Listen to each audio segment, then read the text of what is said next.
नमस्कार बंधुरा निश्चयই আপনারা সকলে খুব ভালো আছেন। আজ আমি বলবো যে মনের কথা ঋতুর সাথে কেন বলছি, কারণ আমাদের সকলেরই কিন্তু কিছু মনের কথা থাকে যেগুলো আমরা সবাইকে শেয়ার করতে পারি না, তাই না? আপনারা কি বলেন? আমার তো মনে হয় তাই। সবাইকে কিন্তু সব কিছু শেয়ার করা যায় না।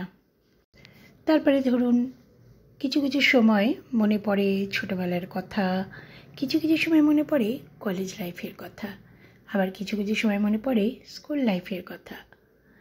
তো আপনাদের কি মনে পড়ে আমাকে কমেন্ট বক্সে জানাবেন। আজ আমি আপনাদেরকে দেখাচ্ছি ছোট ছোট কয়েকটা জিনিস, যেমন আমার কিছু রান্না যেগুলো আমি সাজিয়ে গুছিয়ে রেখে দিয়েছি একবারে করে। অনেক সময় হয় না যে রোজ রোজ রান্না করতে একদম ভালো লাগে না, হয়তো দুদিনের রান্না করে রেখে দিলাম। তো ধরুন আজকে দুদিনের রান্নাটা করে রেখে দিলাম, কালকে তাহলে আমার রেস্ট, বা কালকে আমি হয়তো অন্য কোনো কাজ করতে পারবো, তাই না? সব সময় যদি রান্নার মধ্যে এঙ্গেজ হয়ে থাকি তাহলে না ঠিক ভালো লাগে না।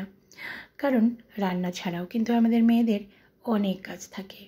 সব সময় রান্নাঘরে বন্দি হয়ে থাকতে একদমই ভালো লাগে না।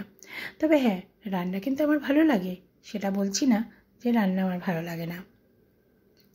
দেখুন, এটা হচ্ছে কাঁঠাল বীজ। কাঁঠাল বীজ কে কে পছন্দ করেন অবশ্যই বলবেন। কাঁঠাল বীজ খেতে কিন্তু দারুণ লাগে।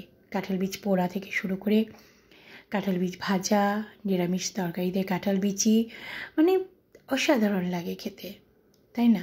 কাঁঠালের থেকে কাঁঠাল বীজটাই আমার বেশি ভালো লাগে। আপনাদের কোনটা ভালো লাগে কাঁঠালের রেসিপি? তো আমি আজকে আপনাদের সামনে বলবো যে আপনারা যদি কেউ মনের কথা ঋতুর সাথে বলতে চান তাহলে অবশ্যই বলতে পারেন। আপনাদের সুখ দুঃখ, আপনাদের কি বলবো, সব কিছু ভালো মন্দ আপনারা কমেন্টে শেয়ার করবেন, আমি সেগুলো দেখাবো। ঠিক আছে বন্ধুরা? আর দেখুন একটু পেঁয়াজ ভাজছি, মানে আমার ইচ্ছে হলো যে হঠাৎ করে একটুখানি কষা খাবো, মাটন কষা বা চিকেন কষা যেটাই হোক, কিন্তু এখন আমি করছি চিকেন কষা। জাস্ট একটুখানি পেঁয়াজ ভেজে নিয়ে আর একটু স্পেশাল কিছু মশলা আমি করে নিই বাড়িতে, যেগুলো দিয়ে একটু চিকেন কষা করে নিলাম। আর চিকেন কষা দিয়ে রুটি অসাধারণ লাগে। তবে আমি একটু ভাত বেশি ভালোবাসি। আপনারা কি ভালোবাসেন জানাবেন। এখানে কিন্তু মনের কথা বলার জন্যই আমি এসেছি। আমার সুখ দুঃখ, আমার ভালো লাগা, আমার মন্দ লাগা সব কিছু আপনাদের সামনে শেয়ার করব বলে। আপনারাও শেয়ার করতে পারেন সব কিছু, তাহলে দেখবেন মনটা অনেকটা হালকা লাগবে। তো বন্ধুরা, ভিডিওটি কেমন লাগলো আমাকে জানাবেন। আর হ্যাঁ, জানাতে ভুলবেন না রুটি দিয়ে মাংস খেতে কার কেমন লাগে, ঠিক আছে?